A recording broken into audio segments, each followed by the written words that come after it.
रंजना कभी ब्रश नहीं करती थी।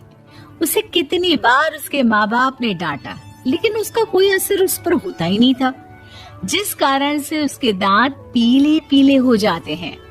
शादी के बाद अरे बहू, वैसे तो तुझ में कोई कमी नहीं है, पर तेरे दांत इतने पीले कैसे हैं बेटा? कैसे मतलब? कोई सर्जरी थोड़ी ना कराइए। वो तो क्या नाम, मैं ब्रश नहीं करती थी तो पीले हो गए। अब क्या करूं? आप कहे तो लाल करवा लूं या फिर काले? यार ये क्या है, क्यों माँ से लड़ रही हो? लड़ रही हूँ? अरे मैं लड़ रही हूँ या ये बोल रही है कि दांत पीले है, पीले। अरे तपस्या थोड़ी ना की है इन्हें पीले करने के लिए। बकायदा ब्रश नहीं किया है 20 साल तक, तब जाकर। छी, कैसी बात कर रही हो? ये उस वक्त तो पीले नहीं थे जब हम लोग तुम्हें देखने आए थे। अरे तब साफ करवा लिया होगा डेंटिस्ट के पास जाकर। अब देखो कैसे पीले पीले लग रहे हैं। रंजना सास की तरफ गुस्से से देखती है। फिर शुरू हो गई पीले पीले पीले। अरे पीले तो तब भी थे जब मेरे हाथ का रसगुल्ला उड़ा उड़ा कर खा रही थी और बोल रही थी, लड़की नहीं गुणों का खजाना दे रहे भाई साहब आप। खैर, अब वो लोग करते भी तो क्या करते, पीले दांत वाली बहू पल्ले पड़ी थी तो झेलना तो था ही। एक दिन कीर्तन में रंजना गाना गा रही थी। अरे कमला बहन, माँ का द्वार है, यहाँ तो सब शुद्ध होकर आते हैं, फिर अपनी बहू को ब्रश भी नहीं करवाती तुम। दूर से पीले पीले दांत भक्ति में बाधा उत्पन्न कर रहे हैं। और कोई 2 साल के बच्ची थोड़ी ना लेकर आई हूँ मैं बहू बनाकर। अच्छी खासी लड़की है, अरे कैसे करवाऊं ब्रश? ये तो उसे खुद करना चाहिए ना। अब माँ बाप तो इसके जैसे तैसे निपटा दिए, ये नहीं सोचा कि सास कैसे संभालेगी। सास बहू को लेकर घर आ जाती है, लेकिन सोच लेती है कि अब इसे लेकर कहीं नहीं जाएगी। अगले रोज बहू कहती है, अरे क्या हो गया, मंदिर नहीं जाना क्या? कीर्तन का वक्त हो रहा है। मेरी मधुर वाणी से कान्हा जी जागते हैं और सोते हैं। आप तो जानती है ना उनकी भक्ति में कितना मन लगता है मेरा। वो क्या है ना, तबीयत ठीक नहीं लग रही है मेरी, आराम करूंगी मैं। तबीयत ठीक नहीं लग रही? अभी तो मिथुन के गाने पर नाच रही थी आप, और अब बोल रही है कि तबीयत ठीक नहीं लग रही।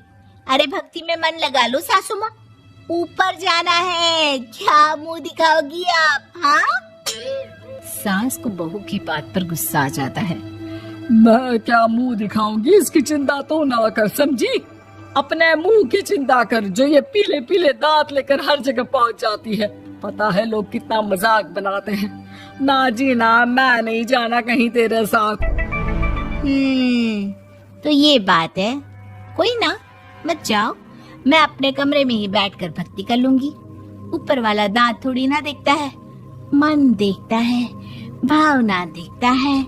और अरे बस बस, तू सब कुछ दिखा, बस ये सफेद चमकदार दांत ना दिखाना किसी को, है? जा यहाँ से। बहू को सास की बात का कोई फर्क नहीं पड़ता, वो तो जैसी थी वैसी ही रह जाती है। सुबह नहाकर किचन में खाना बनाना, फिर खाना खाना, कीर्तन भजन करना और सो जाना। एक दिन, माँ जी मैं सहेली के घर जा रही हूँ, शाम को लेट आऊंगी। हाँ हाँ तो जाना, मैंने कौन सा तेरी आरती करनी है घर पर बैठकर। रंजना सहेली के घर जाती है, जहाँ वो पार्टी में जाने की तैयारी कर रही होती है। अरे शिखा, कहाँ जाने की तैयारी कर रही है? मैं गलत वक्त पर आ गई क्या? अरे नहीं यार, उल्टा सही वक्त पर आई है। मैंने ये साड़ी और ज्वेलरी निकाली है यार, शाम को इनके ऑफिस की एक पार्टी में जाना है। बताना कैसा लग रहा है ये सब? नहीं यार, इस ड्रेस के साथ तो वो वाली ज्वेलरी अच्छी लगेगी।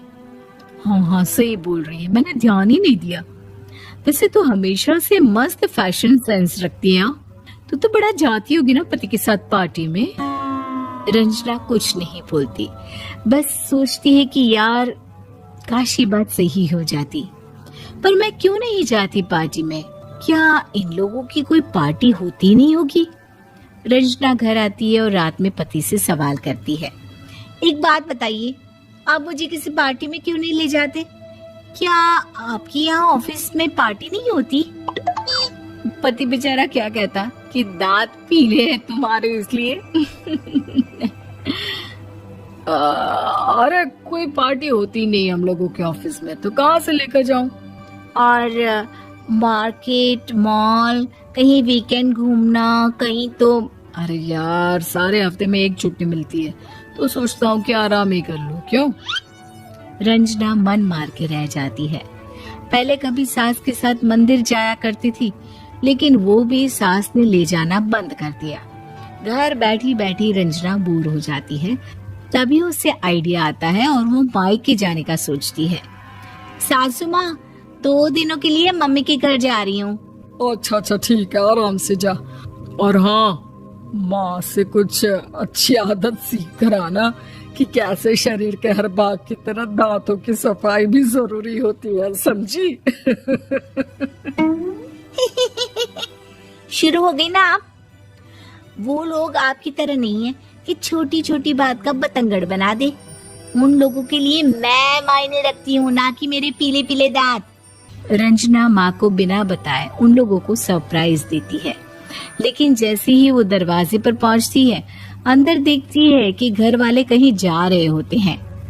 अब माँ, काश रंजना दीदी के दांतों वाली प्रॉब्लम नहीं होती, तो वो भी हम लोगों के साथ चलती ना बुआ जी की बेटी की शादी में। हाँ बेटा, लेकिन अब उसे कौन समझाए कि उसको उसके पीले दांत नहीं दिखते, लेकिन उसके आसपास के लोगों को कितना एम्बैरेसिंग फील कराते हैं। मुझे तो कितनी बार उसके स्कूल की टीचर ने शिकायत की कि उसके साथ कोई लड़की बैठना भी नहीं चाहती, और ना ही कॉलेज में कोई उससे बात करना चाहता था। लेकिन पता नहीं क्यों उसे ये बात समझ में ही नहीं आती। कोई कमी नहीं है उस लड़की में, बस यही कि दांत पीले हैं। वो तो भला हो जीजा जी और उनकी माँ का, जो दीदी को जैसी है वैसे ही रखा हुआ है। रंजना को अपने घर वालों की बात सुनकर बहुत दुख होता है। वो सोचती है कि वो क्या करे, लेकिन फिर वो सीधा डेंटिस्ट के पास जाती है, अपने दांत चमकाती है और कसम खाती है कि वो रोज ब्रश करेगी। अरे क्या हो गया? तुम तो 2 दिनों के लिए गई थी ना। पर कोई ना, अच्छा है, चलो आ गई तो। रंजना सास के सामने आकर खड़ी हो जाती है और पूरी स्माइल करती है, उसके चमकदार दांतों को दिखाती हुई। हैं? चले मंदिर? माँ, मुझे माफ कर दीजिए, मैंने आप लोगों को बहुत एम्बैरेसिंग फील करवाया। मैं आज से रोज ब्रश करूंगी।